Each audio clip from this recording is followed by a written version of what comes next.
Boa noite a todos, professor Pedro, para falar um pouquinho sobre proporcionalidade.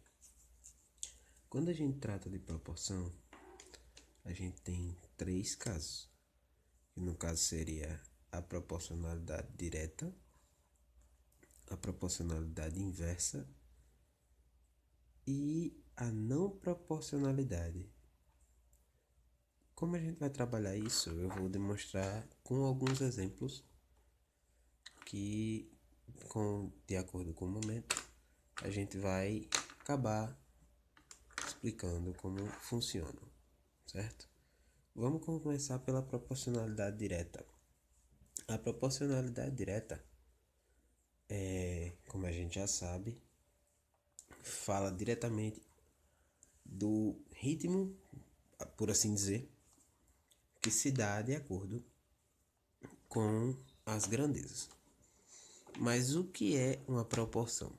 Proporção, primeiramente, é quando nós temos duas grandezas e essas grandezas se conversam, assim criando esses três tipos de proporção, que é a não proporcionalidade, a proporcionalidade direta e a proporcionalidade inversa. Mas como funciona a proporcionalidade direta?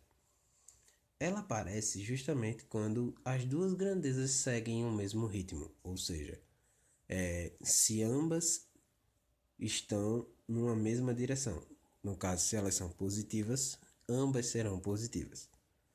Se, no caso contrário, ambas serão negativas. Vamos dar um exemplo bem simples. O corpo do ser humano não só por exemplificação, o corpo de um ser humano, vamos supor que ele expele por minuto 10 ml de água. Como vai funcionar a proporção aqui? A gente sabe que, de acordo com o tempo, a gente tem um tempo determinado, de acordo com um certo T, a gente vai ter uma grandeza L, que no caso, como a gente está trabalhando com água, a gente vai trabalhar numa quantidade líquida, que vai estar detida em litro, certo? Nesse caso, quanto maior for o tempo, maior vai ser a quantidade de água, como está previsto aqui, ó, nesse exemplo.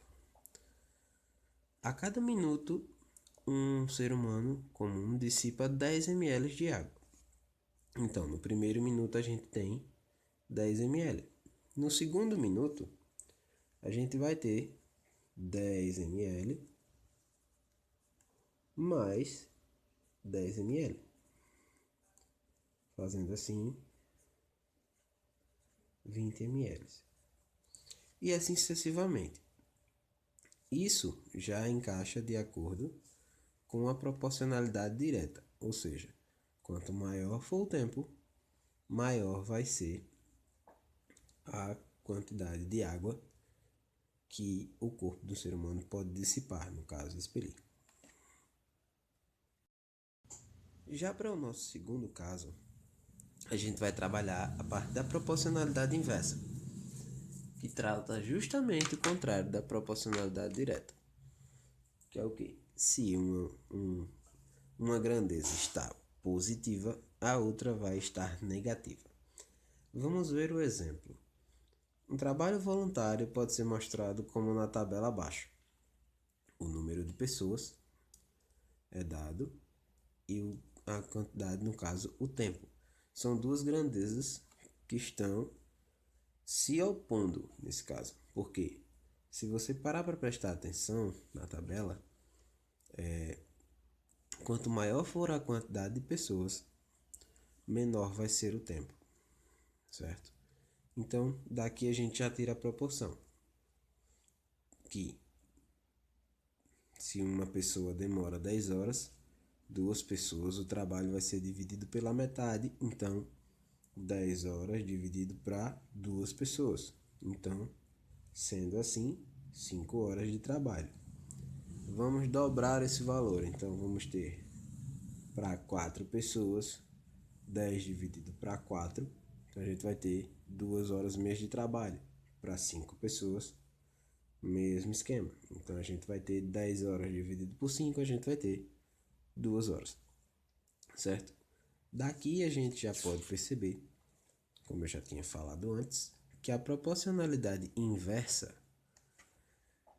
é dada quando duas grandezas tomam ritmos opostos, ou seja, se uma for positiva, a outra é negativa. No caso, quanto maior a quantidade de pessoas, menor será o tempo de serviço voluntário.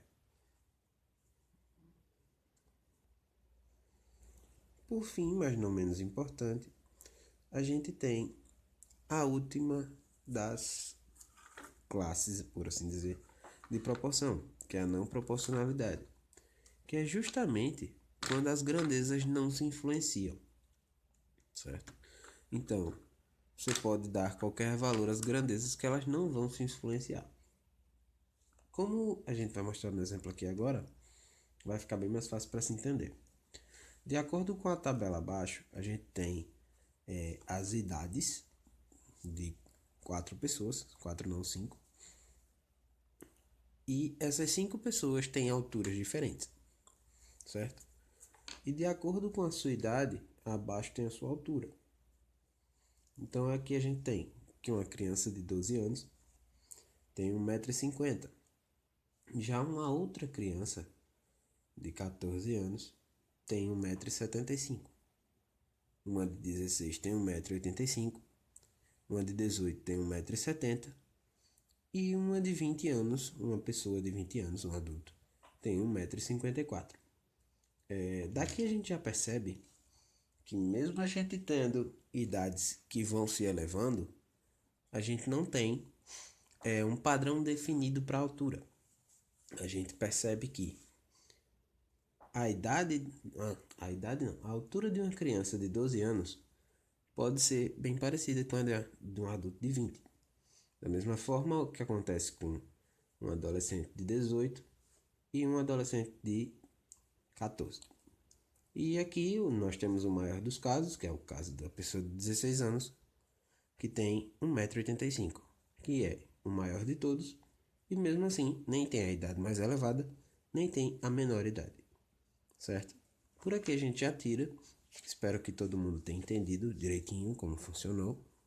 Espero que a gente possa voltar nessas aulas o quanto antes, para que a gente possa se ver de novo, conversar, tirar dúvida, fazer o de sempre que a gente fazia na sala de aula. E é isso. Boa noite a todo mundo.